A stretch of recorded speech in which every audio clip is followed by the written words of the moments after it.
15 তারিখে যখন দ্বিতীয় দফা শুরু হলো, হাসনাত আবদুল্লাহ, এনসিপির সংসদ সদস্য হাসনাত আবদুল্লাহ একটা প্রশ্ন করলেন শিক্ষা নিয়ে, এবং তিনি জানতে চাইলেন যে এই যে বিভিন্ন স্কুলে এখন লটারির মাধ্যমে ভর্তি করা হয়, এটা ঠিক না। উনি বলতে চাইলেন এবং বললেন এটা ভর্তি পরীক্ষার মাধ্যমে নেওয়া দরকার। তা না হলে যেটা হয় যে পরবর্তী সময়ে মানে ফিডার ইনস্টিটিউশন থেকে ভালো শিক্ষার্থী আসে না। এই যুক্তিটা উনি দিলেন এবং লটারির পদ্ধতি যেটা ছিল সেটাকে বাতিল করার কথা বললেন।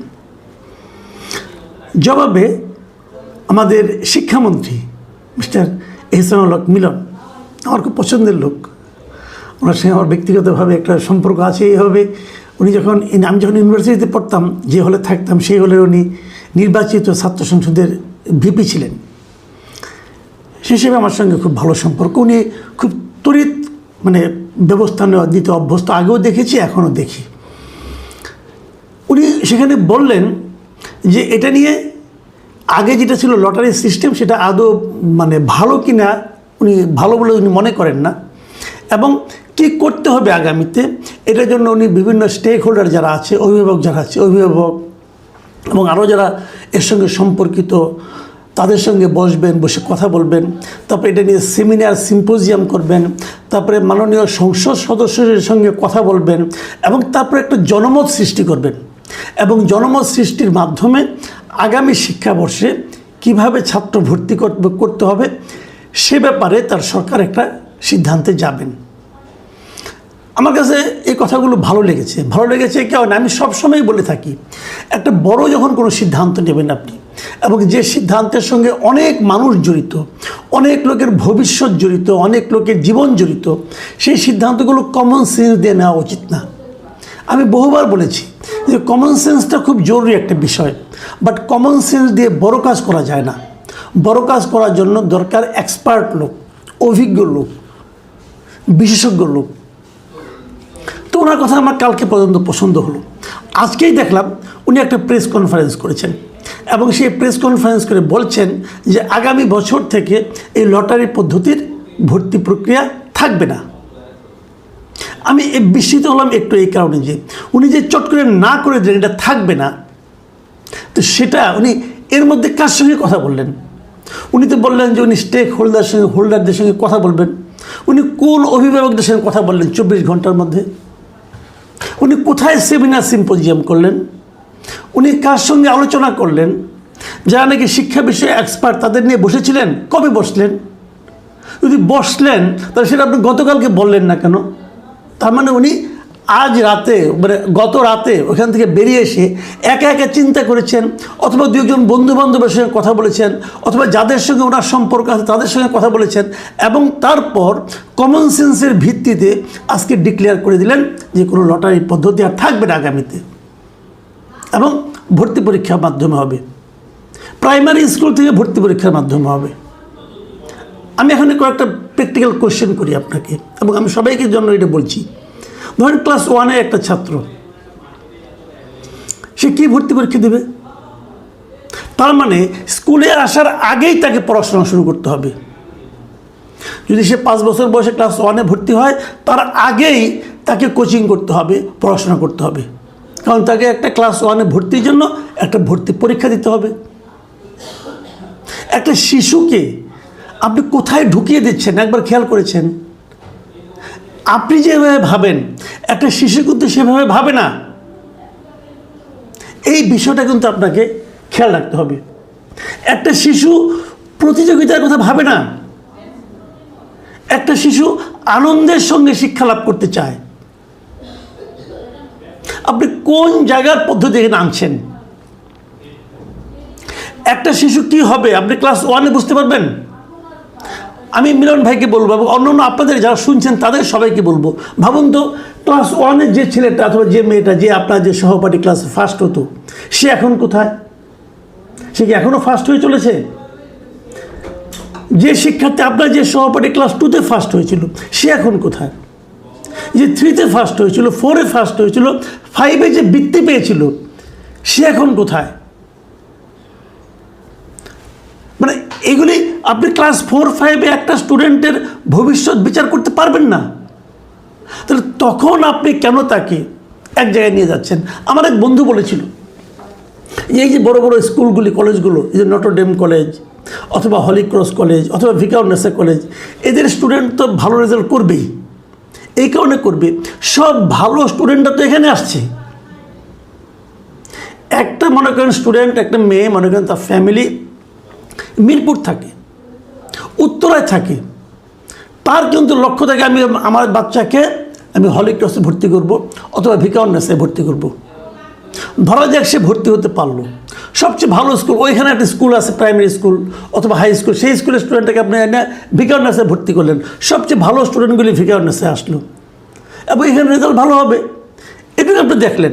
কিন্তু আপনি পাশাপাশি এটা দেখলেন যে এখানকার সবাই ভালো করছে, এই কারণে যে সব ভালো করে স্টুডেন্ট এখানে এসেছে।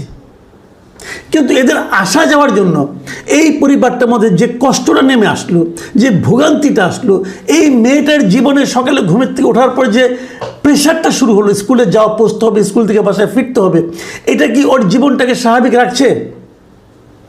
পাশাপাশি অন্য অন্য স্কুলে যেখানে নাকি সমস্ত ভালো স্টুডেন্টগুলো একটা স্কুলে চলে আসলো, তাহলে ওই স্কুলগুলির কী হলো? ওই স্কুলে যারা স্টুডেন্ট আছে তা তো সে গুরুত্ব আর পালো না। তাহলে সিস্টেমটা কি? দেখেন আপনার শরীরে, ধরেন আমি উদাহরণ দিয়ে বলি, আপনার শরীরের একটা অংশ হঠাৎ করে মোটা হয়ে গেল, ধরেন মাথাটাই অনেক বড় হয়ে গেল, হাত পাগুলি চিকন চিকন হয়ে গেল, এটা কিন্তু আপনার স্বাস্থ্যের লক্ষণ না, এটা আপনার অসুস্থতার লক্ষণ। সব ভালো স্টুডেন্টরা পড়লো হলি ক্রসে, এটা কিন্তু সারা দেশের শিক্ষা ব্যবস্থাকে ভালো বলে প্রমাণ করে না। যে দেশের সব স্কুলে সমান সুযোগ থাকবে সেটাই ভালো স্কুল, আর একটা স্কুলে ভালো স্টুডেন্ট থাকবে, খারাপ স্টুডেন্ট থাকবে, সবার মধ্যে একটা প্রতিযোগিতা হবে। সব ভালো ভালো এক জায়গায় রাখলে পরে কিন্তু আপনি একটা নির্দিষ্ট শ্রেণীর জন্য বৈষম্য করছেন, তাদেরকে জন্য একটা বাড়তি সুযোগ দিচ্ছেন। এই বাড়তি সুযোগটা কিন্তু সোসাইটিকে একটা সাম্য অবস্থায় নিয়ে আসে না। আমি বুঝতে পারি না হাসনাত আবদুল্লাহ, উনি নিজে কোচিং টোচিং করান, তো তাই মনে করেন যে ভালো স্টুডেন্টগুলো এক জায়গায় আসলে বোধহয় ভালো হয়ে যায় না, সেটা ভালো হয় না। কোচিং সিস্টেমটাই তুলে দিতে হবে, এতে হাসনাত আবদুল্লাহ সাহেবের ইনকাম কমে যাবে, কিন্তু এই সিস্টেমটা তুলে দিতে হবে। একটা ছেলে ক্লাস 1-এ ভর্তি হবে, তার আগে তাকে কোচিং করতে হবে কেন? একটা স্টুডেন্ট ক্লাস 10 পাস করলো, এসএসসি পাস করলো, ইন্টারমিডিয়েটে ভালো কলেজে যাওয়ার জন্য তাকে কোচিং করতে হবে কেন? ভর্তি পরীক্ষাটা প্রকারান্তরে কোচিং সিস্টেমটাকেই উৎসাহিত করে। আমি কোচিংয়ে যাবো কেন? ইন্টারমিডিয়েট পাস করেছে, এখন ইউনিভার্সিটিতে যাবে, তাকে কোচিংয়ে যেতে আপনি বাধ্য করছেন কেন? আপনি এমন সিস্টেম কেন তৈরি করছেন যার মাধ্যমে কোচিং সিস্টেমটাই উৎসাহিত হয়? এটা ঠিক না। আপনি ভাবেন একটা কথা, আমি আরও উদাহরণ দিয়ে বলি আপনাদেরকে। ক্লাস 5-এ ভর্তি হবেন আপনি, অথবা ক্লাস 5 থেকে 6-এ ভর্তি হবেন, অথবা ক্লাস 10 ইন্টারমিডিয়েট ভর্তি হবেন আপনি। একদম গ্রামের একটা স্কুলে ক্লাস 10-এর স্টুডেন্ট আর ঢাকা শহরে একটা ক্লাস 10-এর স্টুডেন্ট, তারা কি সমান সুযোগ পাচ্ছে? এখন সমস্ত গ্রামের লোককে আপনি ঢাকায় নিয়ে আসবেন?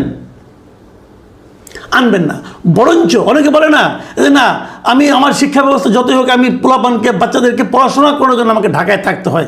আপনি দেখবেন অনেকে বলে কিন্তু সরকারি চাকরি করে, হয়তো বদলি করে দিল মেহেরপুর, সে মেহেরপুর যাচ্ছে, তার সংসার থাকছে ঢাকায়। কেন? ঢাকায় পড়াশোনার সুবিধা ভালো, ওখানে সুযোগ সুবিধা ভালো না। শিক্ষামন্ত্রীর দায়িত্ব কি? শিক্ষামন্ত্রীর দায়িত্ব যে এই লোক যেন মেহেরপুর তার সন্তান নিয়ে অবলীলায় চলে যায়, কারণ সেখানেও সে ঢাকার মধ্যে একটা ভালো শিক্ষা পাবে, এই ব্যবস্থা করা। এটা হলো শিক্ষামন্ত্রীর দায়িত্ব। শিক্ষামন্ত্রীর দায়িত্ব মেহেরপুরের মেধাবী স্টুডেন্টটাকে ঢাকায় এনে পরীক্ষা দিয়ে ভালো একটা স্কুলে চান্স পাওয়ানো নয়। আমি আমার নিজের জীবনের অভিজ্ঞতার কথা বলি। আমার বাবা সরকারি চাকরি করতেন। আমি ক্লাস 1-এ পড়েছি যশোরে, 1, 2-তে, 3-তে পড়েছি টঙ্গীতে, এখান থেকে গেছি টাঙ্গাইলে, টাঙ্গাইল থেকে গেছি জামালপুর। আমি কিন্তু অনেক স্কুলে ঘুরেছি, ঘুরে ঘুরে ঘুরে পড়াশোনা করেছি। আমি ঢাকা শহরে এসেছি ইউনিভার্সিটিতে ভর্তি হওয়ার সময়, এর আগে আসিনি। আগে কিন্তু এতটা বৈষম্য ছিল না, তারপরেও এসে কিন্তু আমি টের পেয়েছি আমি বৈষম্যের শিকার হয়েছি। আগে এতটা বৈষম্য ছিল না, এখন বৈষম্যর মাত্রা আকাশ পাতাল হয়ে গেছে। সরকারের উচিত হবে এই বৈষম্যটাকে দূর করা, এবং বৈষম্য দূর করার একমাত্র পদ্ধতি হচ্ছে যে ভর্তি পরীক্ষা তুলে দেওয়া। স্কুলে ভর্তি হবে, একটা ছেলে ক্লাস 5 পাস করলো, এর অর্থ হলো সে ক্লাস 6-এ পড়ার যোগ্যতা অর্জন করলো। সে কোন স্কুলে পড়বে? যেখানে তার বাসা, সে বাসার আশেপাশের স্কুলগুলিতে পড়বে। যদি বাসা থেকে স্কুলে যাওয়া আসায় তার 3 থেকে 4 ঘন্টা নষ্ট হয়, তাহলে সেটা স্টুডেন্টের জন্য কোনো অনুকূল পরিবেশ তৈরি করলো না। ওয়াকিং ডিস্টেন্সে স্কুলে তাকে পড়তে হবে। সেই ব্যবস্থাটা করার জন্যই কিন্তু লটারি সিস্টেম হয়েছিল। এটা কেন করা হয়েছিল? দেখেন, গ্রামে কিন্তু এই প্রবলেমটা নাই। এই প্রবলেমটা কেবল ঢাকা শহরে এবং বড় বড় শহরগুলোতে, যেখানে নাকি নামি দামি স্কুল আছে। স্কুল নামি দামি হবে কেন? সব স্কুল সমান মানের হতে পারবে না কেন? এটা করার দায়িত্ব হলো শিক্ষামন্ত্রীর। শিক্ষামন্ত্রীর দায়িত্ব একটা স্কুলকে বড় করা, একটা স্কুলকে ভালো করা, আরেকটা স্কুলকে ছোট করে দেখানো। এটা শিক্ষামন্ত্রীর দায়িত্ব নয়। শিক্ষামন্ত্রীর দায়িত্ব, আমি শিক্ষামন্ত্রীকে বলবো, ভাই কয়েকটা জায়গায় একটু ঘুরেন, একটু খবর নেন। পৃথিবীর বেস্ট শিক্ষা এই মুহূর্তে বলা হচ্ছে ফিনল্যান্ডে। একটু ফিনল্যান্ডে যান, আপনি যে দেখেন ওখানে কীভাবে শিক্ষা হয়। আপনি তো দীর্ঘদিন আমেরিকায় ছিলেন, আপনি দেখেন ওখানে কি ভর্তি পরীক্ষা হয়? আপনি তো আমেরিকায় ছিলেন, আপনি বলেন। বাড়ির আশেপাশে স্কুলে স্টুডেন্টরা যেতে, স্টুডেন্টদেরকে পাঠাতে শিক্ষার্থী গার্জিয়ানরা আগ্রহ বোধ করবে, এই যে পরিবেশটা তৈরি করা, এটা শিক্ষামন্ত্রীর কাজ। গাজীপুরের ছেলেকে, গাজীপুরের মেয়েকে ঢাকায় ভিকারুন্নেসে পড়ানোর জন্য ওই ফ্যামিলি ঢাকা শহরে একটা বাসা ভাড়া নিয়ে থাকা, এটা শিক্ষামন্ত্রীর কাজ না। আমি খুবই হতাশ হয়েছি মিলন ভাই, আমি সরি টু সে, আমি আপনার উপর অনেক শ্রদ্ধা রেখে কথাটা বলছি। আপনি আরেকটু খবর নেন, আরেকটু যোগাযোগ করেন, যে কথাটা কালকে বলেছিলেন সেটা করেন। সবার সঙ্গে বসেন, স্টেক হোল্ডারদের নিয়ে কথা বলেন, বিভিন্ন দেশকে দেখেন, তারপরে এই